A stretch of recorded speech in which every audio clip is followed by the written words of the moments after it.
I found this note nailed to a tree in my front yard. I'm not sure how to explain it, so I'll let you read it for yourself. I saw you today. It was your birthday, but you didn't notice me. You rarely do anymore. Your skin looked so vibrant and your eyes were more beautiful than ever. You've grown so much. I remember how different you looked when you were younger. I remember the day we first met 4 years ago. I was at my desk, listening to the teacher call attendance. When a name I didn't recognize was called, a stranger's voice answered from behind me. I turned around and saw you, a pale, thin figure with red eyes in a seat that should have been empty. There were fireflies around you, flickering. They moved through you as if you were a mist. I thought you were a ghost. No one else seemed to notice you. As classes passed, I waited for someone to see you, for you to scream or do something scary, but nothing happened. Teachers and classmates went about their day oblivious to you. During recess, when everyone else left, you stood up and pulled a chair for me. You looked at me and said, "Well, you're slow today, come on. Ask me your questions." I should have run away, but I was lonely and curious. So I sat down and asked, "What are you?" You didn't know. You told me you used to be a normal child until one day, at 10 years old, you woke up like this, covered in fireflies, and no one could remember you.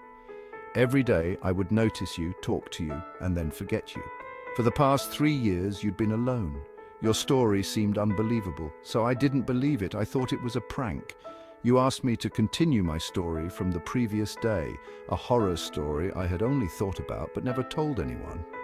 When you started describing it, I got goosebumps. I finished the story, and you asked about my sick mother. I felt ashamed to have shared such a personal detail with a stranger. After recess, I had to go to another class. You told me to go. Your calm acceptance of your fate struck me. That night, I carved your name into my arm with scissors. So I wouldn't forget you. I don't regret it, even though it was painful. It was my way of showing you that I cared. The next day, when I saw your name on my arm, I remembered you. For the first time, we had a real conversation. You said no one had ever done that before and suggested I might be mentally ill.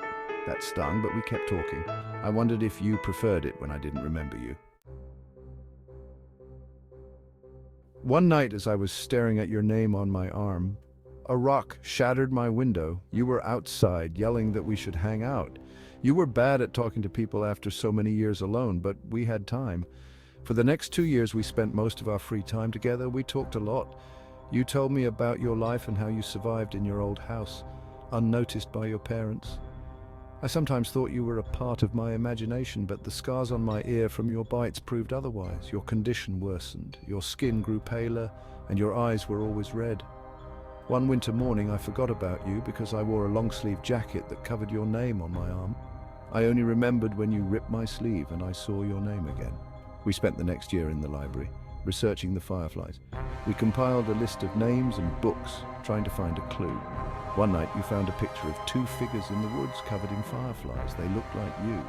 We realized this could be your fate. We accelerated our search, but every book we finished offered no hope.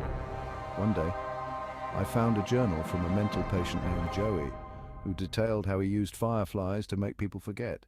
He kidnapped kids, and the fireflies made everyone forget about them. He wrote about a way to get rid of the fireflies, but I didn't tell you. You read the last book and tossed it aside. We had no answers. That night you cried, saying you wished you'd never met me because I made you remember what you had to lose. We kissed, and while you held me, I stole a firefly from you. The fireflies left you and came to me. I pulled away, and you looked at me with confusion as your memories faded. You were free, but I wasn't. A year has passed. You're happier now with many friends. I'm not so fortunate. My skin is pale and my eyes hurt. I found Joey's pit and gave the children a proper burial. My mother got her surgery and looked happy with my baby brother. I saw you cry yesterday, even though you were laughing with friends. Our eyes met briefly, and then you looked away. I think it's time for me to go. You'll be happier without me. I'm glad I met you, even if you don't remember me. As I fold the note and slide it back into my pocket, a wave of memories flood my mind, more vivid than ever. The name on my arm still stings, but it's a reminder of the sacrifice I made. I look out the window and see the tree where I found the note. The fireflies dance around it, a constant reminder of my choice. But something is different today. Among the fireflies, I see a figure standing near the tree. It's you. You look different, older, but your eyes still hold that same confusion and sadness. I hesitate, unsure if I should approach.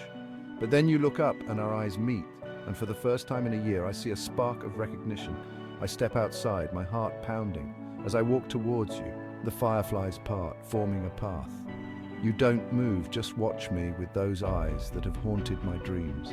When I reach you, I don't know what to say, but before I can speak, you whisper, "I remember." Tears well up in my eyes, as I realize that my sacrifice wasn't in vain. Somehow, against all odds, you remember me. We stand there, surrounded by the glowing fireflies, and for the first time in a long time, I feel hope. We sit under the tree and talk for hours. You tell me about the past year, how you felt like something was missing, a constant void you couldn't explain.